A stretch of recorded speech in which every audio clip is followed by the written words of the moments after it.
the point that I was trying to make is that, at least in social circles that I have access to, women are significantly less expressive about the initiation, the desire, and the pursuit of relationships or forming connections with men.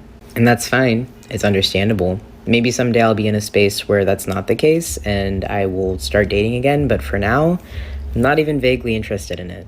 I feel like I'm getting interviewed every time I start talking to someone now, where they want to know exactly what my social status is, where they want to know everything about everything.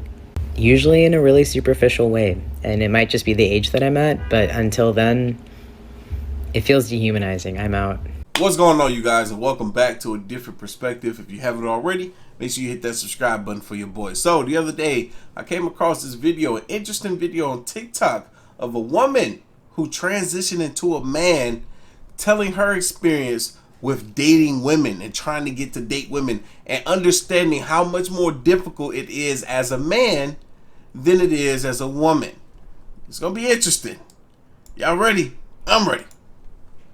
Let's go. The second thing that I've learned since becoming a man is that dating is infinitely more difficult as a man. It is infinitely more dangerous as a woman, but it is infinitely more difficult as a man. That's right. And that's for two reasons.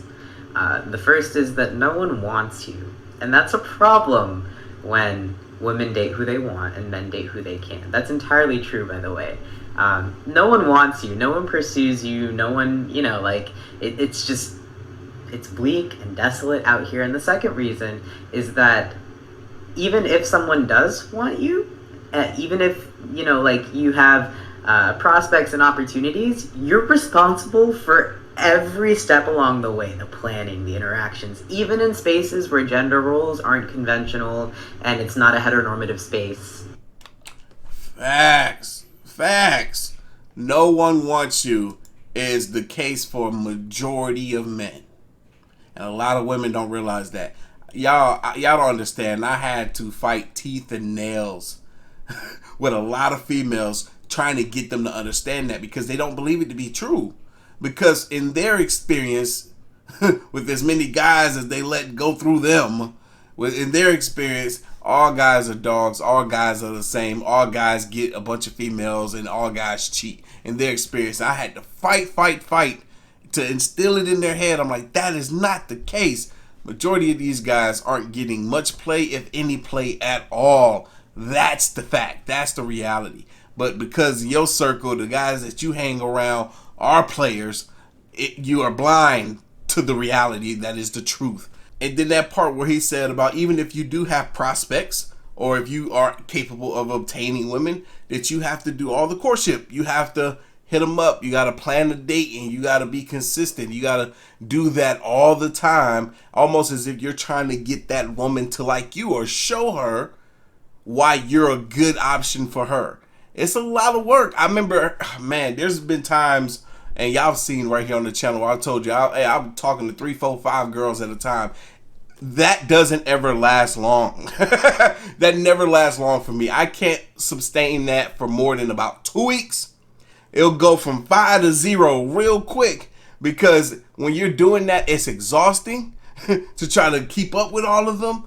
You forget about some of them, and you just don't have enough time. There's not enough time in the day to try to keep and maintain that up, unless you make that your life.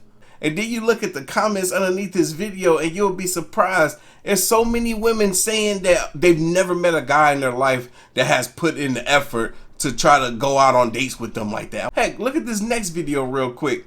This is exactly what women expect from men. Yeah, baby, I don't know whose son need to hear this, but hear me out. Your phone. Hi, Jessica. You see how I say her name? And I ain't say boo, babe, love. Hi, Jessica. Just wondering if you was available Friday. I would like to take you to the state market around 8. Sin. Now she over there reading like, hey, do I want to show up naked or butt boom naked? That don't mean you're going to get none. But it's going to put you up in the high rankings. Now, Jonathan, she going to be looking down at everybody like, ugh, Jonathan's taking me out.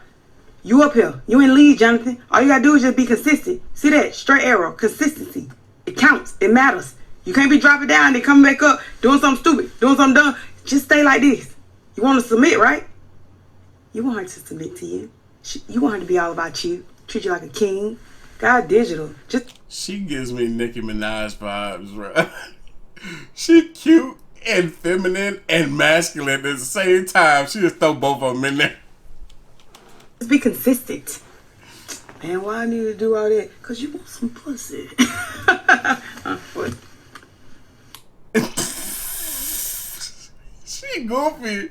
Yo, who is she, bro? That woman is goofy as heck, man. But yo, she couldn't have been more right. You see, it's like the fellas, the guys, we gotta put in this work. We gotta put forth this effort and initiative so that we can be in the forefront of all the guys that they're talking to. That's what it seems like, right? It's like you gotta make sure that you take up as much as her free time as possible so that the next guy can't. And this is just the average guy just trying to get the female, right? Average guy trying to put forth as much effort as he can just to be able to bag the woman. Now, obviously, there's those guys out there that can do little to nothing to acquire these women, but that's not most men. That's not most men. Let the women tell it. This is what they need and expect from all men. The point that I was trying to make is that, at least in social circles that I have access to, women are significantly less expressive about the initiation, the desire, and the pursuit of relationships or forming connections with men. And that's fine. It's understandable. Maybe someday I'll be in a space where that's not the case and I will start dating again. But for now, I'm not even vaguely interested in it. I feel like I'm getting interviewed every time I start talking to someone now, where they want to know exactly what my social status is, where they want to know everything about everything. Usually in a really superficial way. And it might just be the age that I'm at, but until then, it feels dehumanizing. I'm out. Wow, it feels dehumanizing. I'm out. Exactly. And it also feels demasculating, right? Fellas, when you agree, it's crazy the times that we live in. Here you have a trans man, a woman that transitioned into a man, and she herself is seeing the difficulties when it comes to dating in the modern world, when it comes to dating females in the modern world. It's like, dang, like, hold on. I don't even want to do this right now. Just like a lot of men are opting out of dating because of how difficult these females are making it. It's been difficult for a long time since I've been alive, and it's only gradually, continuously getting more and more difficult. Man, leave your thoughts, comments, and opinions down below. Are y'all surprised? Or do y'all agree? But anyway, I'm going to catch y'all in the next one. See ya.